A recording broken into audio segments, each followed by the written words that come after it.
தேர்தல் பிரச்சாரத்தினுடைய நிறைவாக கொளத்தூர் தொகுதியில் நடைபெறக்கூடிய இந்த பிரச்சார பொதுக்கூட்டத்திற்கு தலைமையேற்றுள்ள மாவட்ட கழகத்தினுடைய செயலாளர் செயல் வீரர் சேகர் பாபு அவர்களே, நாடாளுமன்ற உறுப்பினர்களே, நாகராஜன், ஐசிஎஃப் முரளி உள்ளிட்ட பகுதி கழக நிர்வாகிகளே, மேடையில் அமர்ந்திருக்கக்கூடிய பல்வேறு அமைப்புகளை சார்ந்திருக்கக்கூடிய நிர்வாக பெருமக்களே, கொளத்தூரில் எனக்காக பணியாற்றிக் கொண்டிருக்கக்கூடிய அனைத்து மதச்சார்பற்ற முற்போக்கு கூட்டணியில் அங்கம் வகிக்கிற கழகத்தின் பல்வேறு அமைப்புகளின் செயல் வீரர்களே, பேரன்பிற்குரிய என்னுடைய கொளத்தூர் தொகுதியினுடைய பெருமக்களே, உயிரோடு கலந்திருக்கக்கூடிய தலைவர் கலைஞர் அவர்களின் உயிரினும் உயிரான அன்பு உடன்பிறப்புகளே, அனைவருக்கும் வணக்கம். என்னதான் ஒட்டுமொத்த தமிழ்நாட்டுக்கும் நான் முதலமைச்சராக இருந்தாலும் சென்னை நான் பாசமாக வளர்த்த குழந்தை மாதிரி. ஏன்னா நான் அந்த அளவிற்கு உங்களோடு ஒன்றி போயிருக்கக்கூடியவன். அது மட்டும் இல்ல, சென்னைக்கு மாநகர தந்தையா மக்களால் தேர்ந்தெடுக்கப்பட்ட முதல் மேயராக இருந்தவன் நான்.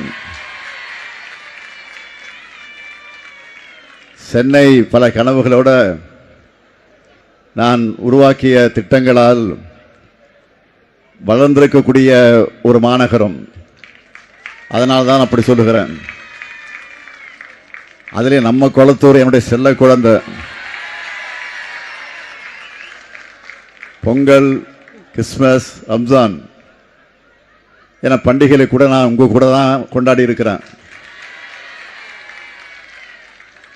முதலமைச்சர் பொறுப்பில் இருக்கிறதுனால நான் தமிழ்நாடு முழுக்க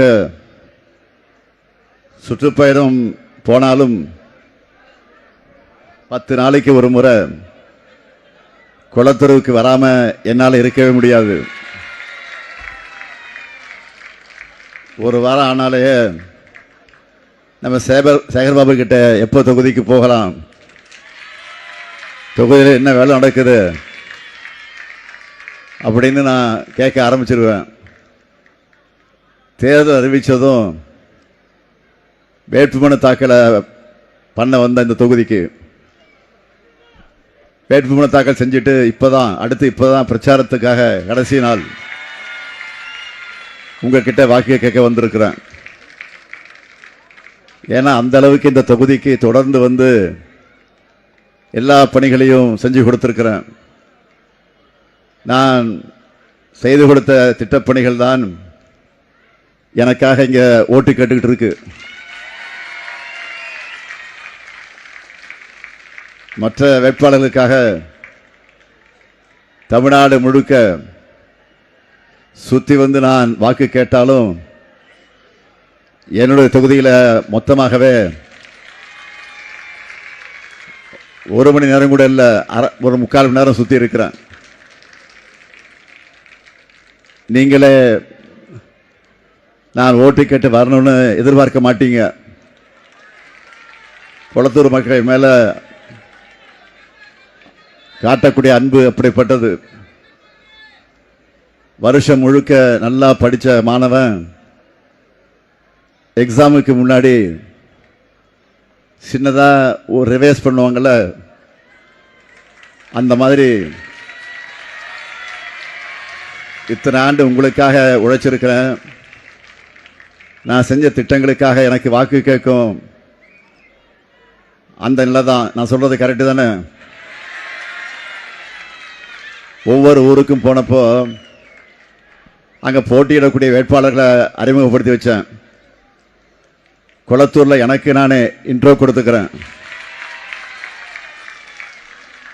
உங்களுக்காக உழைச்சா இத்தனை திட்டங்களை கொளத்தூருக்கு கொண்டு வந்த உங்களின் ஒருவனான இந்த முத்துவேல் கருணாநிதி ஸ்டாலினுக்கு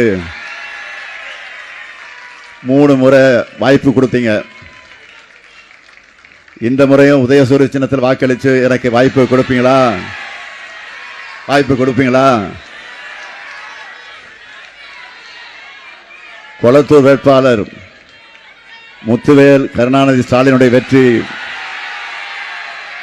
என்னுடைய வெற்றி உறுதியா? உறுதியா? உறுதியா? இன்னும் சத்தமா? நன்றி. ஏற்கனவே ஒரு மாடல் தொகுதியா கொளத்தூரை மாற்றி வச்சிருக்கிறோம். இன்னும் சிறப்பா உயர்ந்த கொளத்தூரா உறுதியா மேம்படுத்துவேன். நிறைய பேர் என்கிட்ட மற்ற ஊர்களை விட நீங்கள் சென்னைக்கு நிறைய திட்டங்களை கொண்டு வர மாதிரி இருக்குன்னு என்னிடத்தில் சொல்லுவாங்க. நான் எல்லா ஊரையும் சமமாக தான் பார்க்குறேன். எல்லா மாவட்டத்துக்குமே அந்தந்த பகுதிகளுடைய மக்கள் தொகைக்கேற்ப திட்டங்களை செஞ்சு கொடுத்துட்டு தான் இருக்கேன். இருந்தாலும் ஏன் நிறைய பேருக்கு அப்படி தோணுதுன்னு நான் யோசித்து பார்த்தேன். அப்போ தான் புரிஞ்சுது. கடந்த அதிமுக ஆட்சியில் 10 ஆண்டு காலமாக சென்னை முற்றிலுமாக புறக்கணிக்கப்பட்டு இருந்துச்சு. மாநிலத்தில் அதிமுக ஆட்சி இருந்தால் கூட சென்னை வளரணும்னா திமுக தான் வேணும்னு சென்னையின் தீர்ப்பு எப்போவுமே சாலிடா திமுக பக்கம் தான் இருக்கும். அதனாலேயே சென்னையை பழிவாங்கிற மாதிரி அதிமுக ஆட்சியில் பாராமுகமாக செஞ்சு வச்சிருந்தாங்க. நம்ம தலைநகரையே தவிக்க விட்ட ஆட்சி தான் அதிமுக ஆட்சி. சின்ன மழைக்கு வெள்ளத்தில் உங்களை தத்தளிக்க விட்ட ஆட்சி அதிமுக ஆட்சி. புதுசாக எதையாவது செய்யலைனாலும் பரவாயில்லை, முந்தைய திமுக அரசில் நாம் உருவாக்கிய கட்டமைப்புகளை கூட சீர்குலைச்சு வச்சுருந்தாங்க. சென்னையை தேங்கவும் வளர்ச்சிக்காக இயங்கவும் வச்சுட்டு போயிருந்தாங்க. சென்னைக்கு சமமாக இருந்த மற்ற மாநகரங்கள் நகரங்கள் எல்லாம் 10 ஆண்டு அதிமுக ஆட்சியில் வேற லெவலுக்கு போயிருந்தாங்க. அதை சரி செய்கிற மாதிரி இப்போ நம்மோட கடந்த 5 வருஷத்தில் மலமலன்னு சென்னையோட எல்லா பகுதிகளிலையும் மேம்பாலங்கள், மெட்ரோ பணிகள், பூங்காக்கள், நூலகங்கள், முதல்வர் படைப்பகங்கள், மழைநீர் வடிகால்கள், நகர்ப்புற வாழ்விட மேம்பாட்டு வாரியம் சார்பில் ஏழைகளுக்கு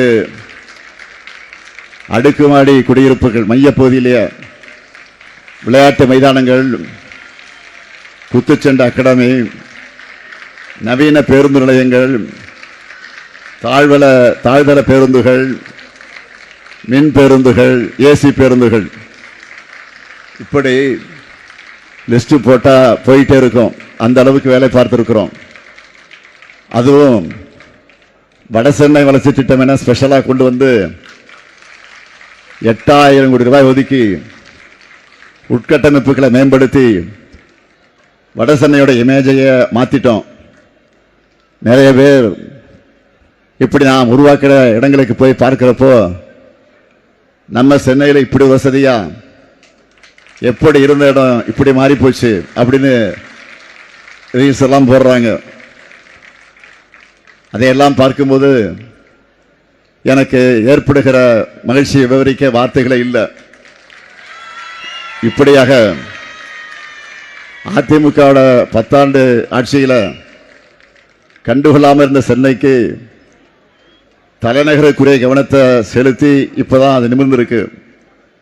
நம்ம ஆட்சியில் தலைநகரை தலை சிறந்த நகரமாக மாற்றியிருக்கிறோம்.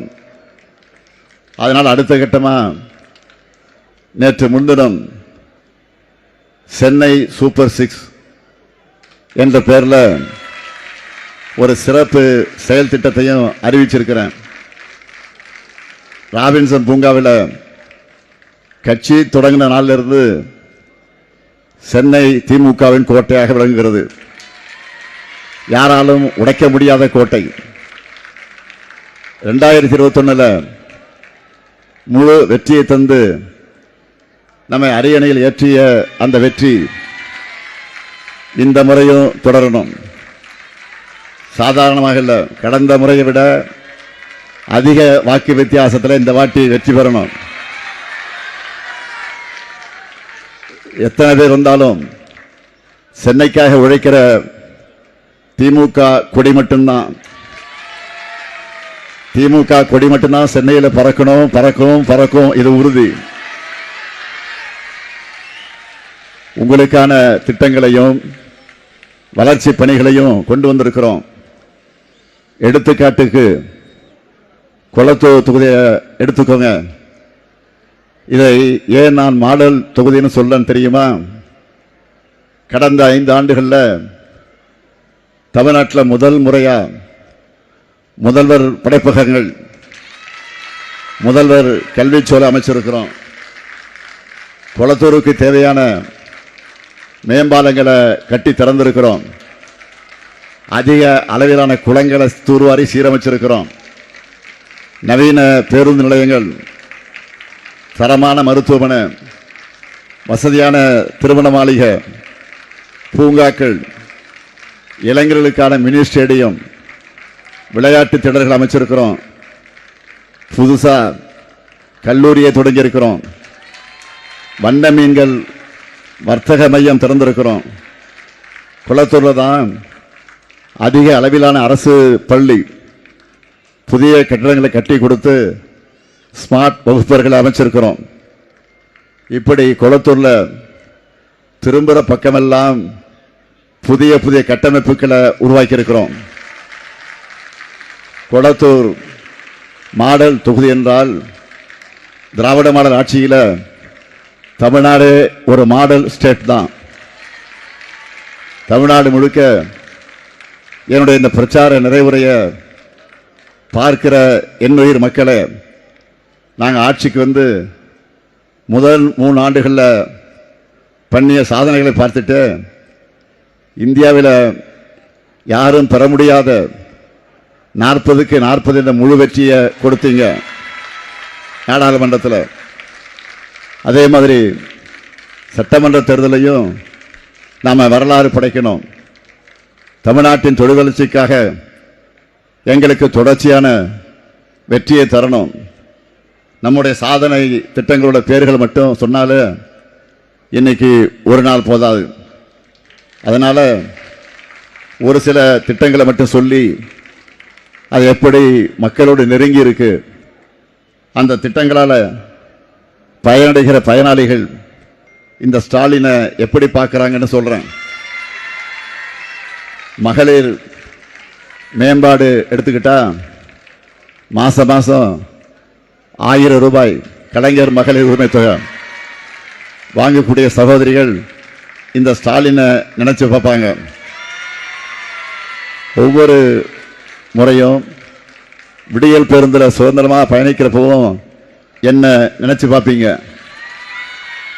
அதே போல தோழிகள் விடுதிகள் திட்டம், பிங்க் ஆட்டோக்கள், கருப்பை புற்றுநோய் தடுப்பூசி வழங்கக்கூடிய திட்டம் நிறைய இருக்கு. கல்வி வளர்ச்சின்னு எடுத்துக்கிட்டா காலை உணவு திட்டத்தில் சுவையான உணவை சாப்பிட்ற குழந்தைகளும் காலையிலே சீக்கிரமே இருந்து வேலைக்கு போகிற பெண்களும் என்ன நன்றியோடு நினச்சி பார்ப்பாங்க. புதுமை பெண் திட்டத்தில் மாதம் 1000 வருதுன்னு கல்லூரிக்கு போகிற மாணவிகள் எல்லோரும் இந்த ஸ்டாலினுக்கு தேங்க்ஸ் சொல்லுவாங்க. அப்படித்தான் ஒரு பெண் கல்வியில் சிறந்த தமிழ்நாடு என்ற நிகழ்ச்சியில் மேடையில் நின்று கண்ணீரோடு இந்த திட்டம் எப்படி உதவியாக இருக்குன்னு நன்றி சொன்னாங்க. நெகிழ்ந்து போன நான் அவங்களை அழைச்சி உச்சந்தலையில் அன்போடு முத்தம் தந்து என் பேனாவை அன்பளிப்பாக தந்தேன். அந்த காட்சியை என்னால் மட்டும் இல்லை, தமிழ்நாட்டிலையும் யாராலையும் மறக்க முடியாது. அதே போல தான் தமிழ் புதல்வன் திட்டம், உலகம் உங்கள் கையில், லேப்டாப் அடங்கக்கூடிய திட்டம், மாவட்டந்தோறும் மாடல் பள்ளிகள், மதுரையில் கலைஞர் பெயரால் நூல் லைப்ரரி, இன்னும் நிறைய இருக்கு. நலன் காக்கக்கூடிய ஸ்டாலின் முகாம்கள், இன்னொரு காக்கக்கூடிய நம்மை காக்க 48, இப்படி பல பட்டியலை நான் சொல்லிக்கொண்டே இருக்க முடியும். தொழில்துறை எடுத்துக்கிட்டா தமிழ்நாடு முழுக்க இன்றைக்கு எல்லா மாவட்டங்களையும் சிப்கா, தொழிற்பூங்கா, சிறிய மாநகரங்கள் டைடல் பூங்காக்கள், தமிழ்நாடு இப்படி வளர்ந்து வருகிறது. விளையாட்டு வீரர்களுக்கு உபகரணங்கள் வழங்கக்கூடிய திட்டம், வீட்டு வசதி எடுத்துக்கிட்டா கலைஞர் கனவில் திட்டத்தில் சொந்த வீடு என்னும் கனவு நனவான யாராலையும் ஸ்டாலினை நிச்சயமாக மறக்க முடியாது.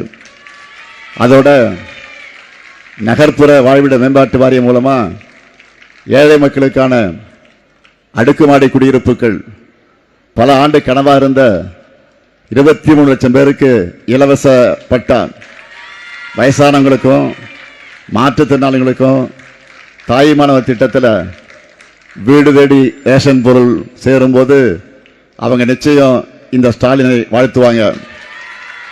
ஆன்மீகமாக சொல்ல வேண்டிய அவசியம் இல்லை. அதே போல் அரசு ஊழியர்களுக்கு எப்படிப்பட்ட கோரிக்கையை நிறைவேற்றி கொடுத்தோன்னு உங்களுக்கு எல்லாரும் தெரியும். இப்படி துறை வாரியாக இன்னும் நிறைய இருக்கு. அதனால தான் சொல்கிறேன், சிறந்த உட்கட்டமைப்புக்கு தமிழ்நாடு தான், சிறந்த கல்விக்கு தமிழ்நாடு தான், மருத்துவத்துக்கு தமிழ்நாடு தான், தொழில் முதலீட்டுக்கு தமிழ்நாடு தான், சட்டம் ஒழுங்குக்கு தமிழ்நாடு தான், அமைதிக்கும் மத நல்லிணக்கத்துக்கும் தமிழ்நாடு தான். இப்படி எல்லா துறையிலும் சிறக்க உழைக்கிறவர் தான் இந்த முத்துவேல் கருணாநிதி ஸ்டாலின். இப்போ நான் இந்த அளவுக்கு திட்டங்கள் லிஸ்ட் போட்டு சொன்னேன் இல்லையா, இது எதையும் நான் ஏதோ நினைச்சு பண்ணிடல. ஒவ்வொன்றா எத்தனையோ சோதனைகள் எனக்கு வந்துச்சு இது செய்கிற போது. கொரோனாவில் உச்சத்திலிருந்து அப்போ நம்ம ஆட்சிக்கு வந்தோம். ஒவ்வொரு ஆண்டும் வெள்ளம், புயல் போன்ற இயற்கை பேரிடர்கள் ஒரு பக்கம், தமிழ்நாட்டுக்குரிய நிதியை ஒன்றிய அரசு பாஜக அரசு தராமல் அது ஒரு கொடுமை, ஆளுநர் மூலமாக நிர்வாகத்தில் நெருக்கடி, இப்படி எல்லா தடைகளையும் கடந்துதான் நான் சொன்ன சாதனைகள் எல்லாம் செய்திருக்கிறோம். அந்த சீரழிவிலிருந்து தமிழ்நாட்டை மீட்டு 11.19 விழுக்காடு சாதனை வளர்ச்சியை இந்தியாவிலேயே வேற எந்த மாநிலம் அடையாத இரட்டை இலக்க வளர்ச்சியை சாதிச்சு காட்டியிருக்கிறோம். உலக முழுக்க வெளியாகக்கூடிய எக்கனாமிஸ்ட் பத்திரிகையை தமிழ்நாட்டை புகழ்ந்து சூப்பர் ஸ்டார் ஸ்டேட்னு எழுதுறாங்க. இப்படி தமிழ்நாட்டை சூப்பர் ஸ்டார் ஆக்கின இந்த முதலமைச்சர் முத்துவேல் கருணாநிதி ஸ்டாலின் ஆட்சி தொடரணுமா வேணாமா சொல்லுங்க. திராவிட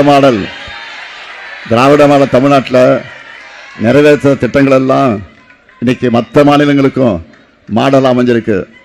தமிழ்நாட்டுக்கு வந்து பார்த்து அவங்க மாநிலங்களையும் இதை செயல்படுத்திக்கிட்டு இருக்கிறாங்க. அதே போல் நான் டெல்லியில் ஆம் ஆத்மி செயல்படுத்தின மாடல் பள்ளிகள், நகர்ப்புற கிளினிக்குகள் உள்ளிட்ட திட்டங்களை ஆய்வு பண்ணி நம்ம ஊர்லேயும் அதை மேம்படுத்த செயல்படுத்தி கொண்டிருக்கிறோம். இப்படி ஆரோக்கியமான வளர்ச்சி அரசியலுக்கு வித்துட்டு இருக்கிறோம். இன்னும் சொல்லணும்னா எதிர்க்கட்சிகளை கூட நம்ம நிறைவேற்ற செய்து கொண்டிருக்கக்கூடிய திட்டங்களை தான் பேரை மாற்றி அவங்களுடைய தேர்தல் அறிக்கை வெளியிட்டிருக்கிறாங்க. இதான் உண்மை. ஆனால் நம்ம எதிர்த்து நிற்கிறவங்க யாருன்னு பார்த்தீங்களா? பாஜகவில் தான் 2021ஆம் ஆண்டு நடந்த சட்டமன்ற தேர்தலில் தோற்றோம். இனி அவங்களோட கூட்டணி இல்லைன்னு சொன்னவர் யார்? எடப்பாடி பழனிசாமி. டெல்லியிலிருந்து 2 ரெய்டு நடத்தினமே பயந்து போய் கட்சிப்பால முகத்தை மறைச்சிக்கிட்டு சட்டமன்றத்தை கூட விட்டுட்டு வேற வேற காலை மாறி மாறி டெல்லியில் போய் கூட்டணி வச்சுட்டு வந்தார். சரி, அந்த கூட்டணிக்காவது இவர் தான் தலைமையா என்றால் அதுவும் கிடையாது. ஒரு சினிமா வரும் பார்த்துருப்பீங்க, மாப்பிள்ளை இவர் தான், ஆனால் போட்டிருக்க சட்டை இன்னொருத்தரோடு. என்ன சொல்றது போல இவங்க குடும்பம் டெல்லிக்கிட்ட இருக்கு. எல்லா முடிவுகளும் அங்கிருந்து தான் எடுக்கப்படுகிறது. அதனால தான் இந்த தேர்தலையே தமிழ்நாடு வெர்சஸ் என்டிஏ, தமிழ்நாடு அணி வெர்சஸ் டெல்லி அணி என்று சொன்னேன். நிறைய பேர் கூட என்ன டெல்லின்னு சொல்றீங்கன்னு கேட்டாங்க. இவங்க கிட்ட திரும்ப ஆட்சி போனால் டெல்லி ரிமோட் கண்ட்ரோல் ஆட்சி தான் தமிழ்நாட்டில் மறுபடியும் நடக்கும். நம்மளோட எல்லா திட்டங்களும் நின்று போயிடும். ஏற்கனவே அரசு தந்த காசை கூட திரும்ப கேட்பாங்க.